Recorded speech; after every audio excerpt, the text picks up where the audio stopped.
Hello, Namaste everyone. At the speed of 110, get ready. 10 seconds, 5 seconds, start.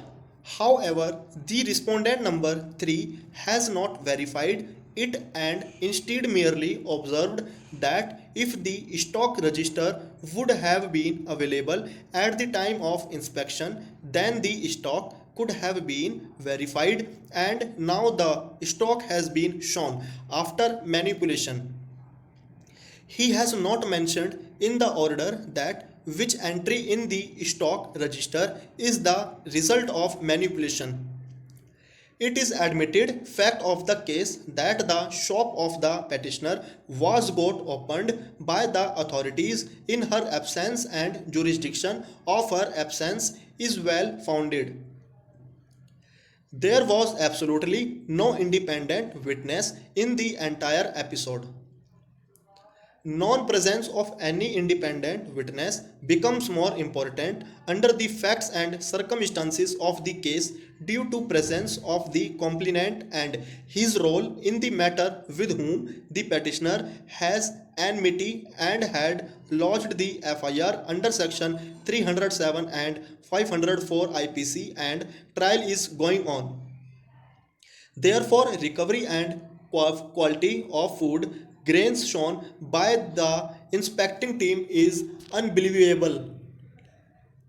Despite request of the petitioner, the state authorities have not verified the stock of essential commodities.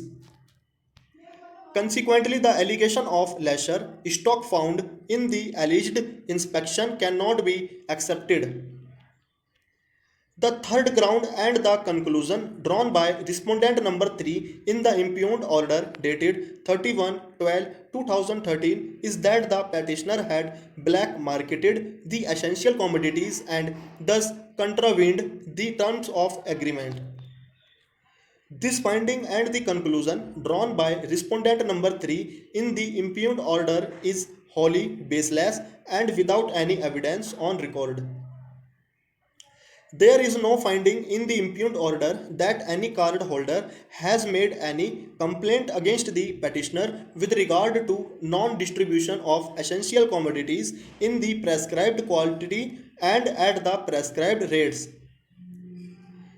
The respondent authorities have also not recorded statements of any card holders or the villagers with respect to non-distribution or lesser distribution of essential commodities by the petitioner from her fair price shop.